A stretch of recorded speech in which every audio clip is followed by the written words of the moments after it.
Hello students, आजच्या व्हिडिओमध्ये आपण आपल्या बी.कॉम फर्स्ट सेमिस्टरच्या फायनान्शियल अकाउंट या विषयाच्या सिलेबसबद्दल माहिती घेणार आहोत.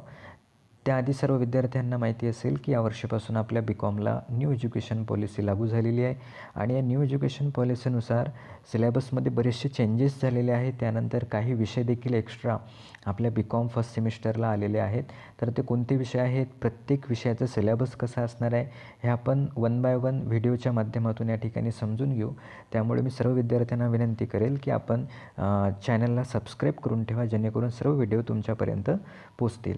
या व्हिडिओमध्ये आपण फायनान्शियल अकाउंटिंगच्या सिलेबसबद्दल माहिती करू.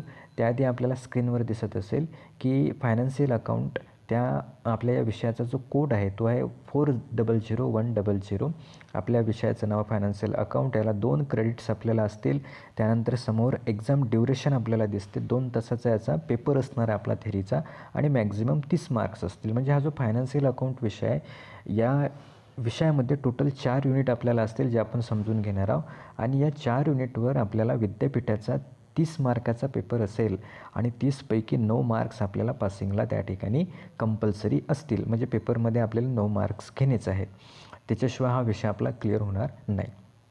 त्यानंतर 20 मार्काचे इंटरनल असणार आहे. कशाप्रकारे आपल्याला व्हिडिओत समोर समजेलच.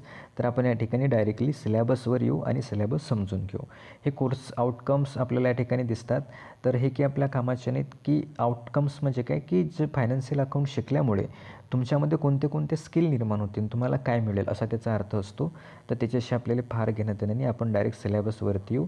तर आपल्याला या ठिकाणी दिसत असेल युनिट नंबर फर्स्ट. तर युनिट नंबर फर्स्टमध्ये काय असेल, बुक किपिंग आणि अकाउंटन्सी म्हणजे पुस्तकपालन लेखाकर्माचा पूर्ण थेरॉटिकल टॉपिक पहिल्या युनिटमध्ये आपल्याला असणार आहे. म्हणजे बुक किपिंग अँड अकाउंटन्सीची जेवढी थेरी आहे ती संपूर्ण थेरी आपल्याला करायची. आणि थेरॉटिकल टॉपिकमध्ये कोणत्या कोणत्या गोष्टी करायच्या आहेत, तर history of bookkeeping and accountancy म्हणजे पुस्तकपालन आणि लेखाकर्माचा इतिहास. त्यानंतर meaning definition of bookkeeping and accountancy पुस्तकपालन लेखाकर्माचा अर्थ आणि व्याख्या. त्यानंतर distinguish between bookkeeping and accountancy पुस्तकपालन लेखाकर्मामधील फरक. ऑब्जेक्टिव्ज ऑफ अकाउंटन्सी म्हणजे लेखाकर्माचे उद्देश. त्यानंतर मेथड्स ऑफ बुक किपिंग पुस्तकपालनाच्या पद्धती. त्यानंतर 1.2मध्ये आपल्याला अकाउंटिंग कन्सेप्ट्स अँड कन्व्हेन्शन्स म्हणजे लेखाकर्माच्या ज्या संकल्पना आहेत त्या संकल्पना आणि त्याचे कन्व्हेन्शन्स थेरॉटिकल टॉपिक असते, तो पण पुढच्या व्हिडिओत समजून घेऊ आपण. 1.3मध्ये double entry system. Double entry सिस्टीमचा meaning, characteristic, advantages and disadvantages आणि गोल्डन रूल्स ऑफ अकाउंटिंग म्हणजे द्विनोंद पद्धत. त्या द्विनोंद पद्धतीचा अर्थ, त्याचे वैशिष्ट्य, फायदे, तोटे आणि जे आपले 3 प्रकारचे रूल्स आहेत, rail account, personal account, nominal account, त्याचे रूल्स हे आपल्याला पहिल्या युनिटमध्ये असतील. पूर्ण थेरॉटिकल टॉपिक आपला हा असणार आहे. त्यानंतर युनिट नंबर सेकंडमध्ये आपल्याला या ठिकाणी दिसत असेल जर्नल एंट्रीज, ज्याला आपण कीर्द नोंदी असं म्हणतो. या ठिकाणी थेरॉटिकल पण असेल आणि याच्यावर प्रॉब्लेम्स पण असतील आपल्याला जर्नल एंट्रीजच्या संबंधी. आणि जर्नल एंट्रीज कोणत्या कोणत्या असतील, तर with and without GST related entries. त्यानंतर compound entries, discount related entries. अशा 3 प्रकारच्या एंट्रीज आपल्याला या ठिकाणी सिलेबसमध्ये असतील. म्हणजे GST दिलेला असेल एक्झाम्पलमध्ये कशी एंट्री करायची, कंपाऊंड म्हणजे मिक्सअप एंट्र्या कशा करायच्या आणि डिस्काउंट संबंधी एंट्र्या कशा करायच्या, ह्या आपल्याला या ठिकाणी असतील. 2.2मध्ये लेजर पोस्टिंग अँड बॅलेन्सिंग म्हणजे खातेवही कशी तयार करायची, लेजर पोस्टिंग कसं करायचं, त्याचे बॅलेन्स कसे काढायचे हे असणार आहे.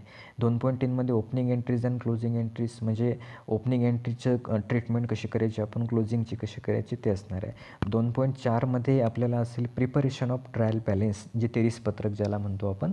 ट्रायल बॅलन्स कशाप्रकारे तयार करायचे हे दुसऱ्या युनिटमध्ये पाहायचं आहे. सेकंड युनिटमध्ये आपल्याला प्रॉब्लेम्स प्लस थेरी दोन्ही पण असणार आहे. त्यानंतर युनिट नंबर थर्ड, तिसऱ्या युनिटमध्ये काय असणार आहे, तर सबसिडरी बुक्स आणि कॅश बुक याच्या संबंधी थेरी पण असणार आहे आणि प्रॉब्लेम्स पण असतील. सबसिडरी बुक्समध्ये कोणते कोणते बुक्स असतील, तर त्याच्यामध्ये sales purchase, sales return book, purchase return book आणि सोबत त्याचं मिनिंग, ॲडव्हान्टेजेस पण आपल्याला या ठिकाणी असतील. 3.2मध्ये आपल्याला दिसत आहे कॅशबुक. कॅशबुकचा थेरॉटिकल टॉपिक प्लस प्रॉब्लेम कशाप्रकारे कॅशबुक तयार करतात, मिनिंग, इम्पॉर्टन्स, त्यानंतर characteristic, utility of cashbook, maintenance a cashbook, sources of writing the cashbook म्हणजे संपूर्ण कॅशबुक संबंधित थेरी असणार आहे. म्हणजे कॅशबुकचा अर्थ, त्याचे महत्त्व, त्याचे वैशिष्ट्य, त्याची उपयोगिता किंवा त्याचे फायदे हे संपूर्ण आपल्याला 3.2मध्ये असणार आहे. 3.3मध्ये टाईप्स ऑफ कॅशबुक, म्हणजे कॅशबुकचे कोणते कोणते प्रकार आहेत, जसं सिम्पल कॅशबुक आहे, डबल कॉलम आहे, ट्रिपल कॉलम आहे आणखी पेटी कॅशबुक पण असते. तर ते नाही आहे सिलेबसमध्ये, 3च आहेत. तर 3 आपल्याला चांगल्या प्रकारे करून ठेवायचे आहेत. आपण ते पण पुढच्या व्हिडिओच्या माध्यमातून संपूर्ण या ठिकाणी घेणार आहोत. त्यानंतर युनिट नंबर 4, चौथ्या युनिटमध्ये काय असणार आहे, तर final account of proprietary concern, ज्याला मराठीमध्ये आपण म्हणतो एकल व्यापाऱ्याची अंतिम लेखे, जे ऑलरेडी तुम्ही 11th क्लासमध्ये असताना शिकलेले आहात, तेच या ठिकाणी रिपीट आपल्याला या ठिकाणी शिकायचं आहे. आणि इथं जे final account of proprietary concern असणार आहे, हे थेरी प्लस प्रॉब्लेम, पण जास्त फोकस जो आपल्याला करायचा आहे प्रॉब्लेम्सवर. तर चौथ्या युनिटमध्ये काय काय आहे, तर need of final account, preparation of trading account, profit and loss account, balance sheet आणि प्रॉब्लेम्स ऑन फायनल अकाउंट, म्हणजे ट्रेडिंग अकाउंट कसं तयार करतात, प्रॉफिट अँड लॉस अकाउंट कसं तयार करतात, बॅलन्स शीट कशी तयार करतात, हे आपल्याला या ठिकाणी शिकायचं आहे.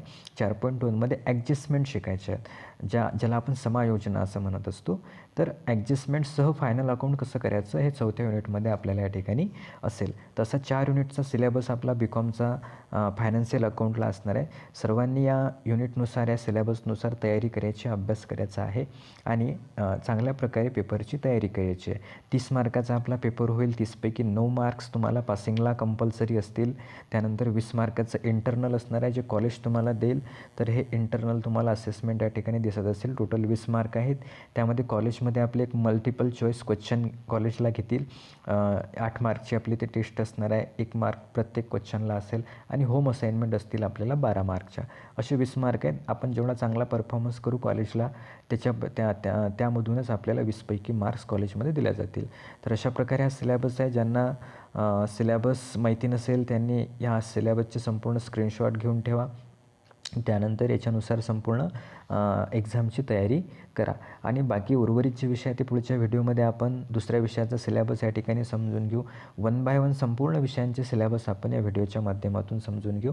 त्यामुळे सर्वांनी चॅनलला सबस्क्राईब करा आणि हे संपूर्ण सिलेबस झाल्यानंतर आपण एक एक विषयाचे संपूर्ण जे व्हिडिओ आहेत युनिट वाईज व्हिडिओ आपण अपलोड करणार आहोत. त्यामुळे तुम्हाला त्या व्हिडिओच्या माध्यमातून देखील थोडंसं हेल्प होईल, तुम्हाला मदत होईल आणि अभ्यास करताना थोडंसं तुम्हाला त्या ठिकाणी हेल्प होणार आहे. त्यामुळे सर्वांनी चॅनलला सबस्क्राईब करून ठेवायचं आहे. तर आजच्या व्हिडिओमध्ये हा जो मी तुम्हाला सिलेबस या ठिकाणी समजून सांगितला तो तुम्हाला समजला असेल असं मी या ठिकाणी गृहीत धरतो आणि हा व्हिडिओ या ठिकाणी संपवतो. Thank you so much.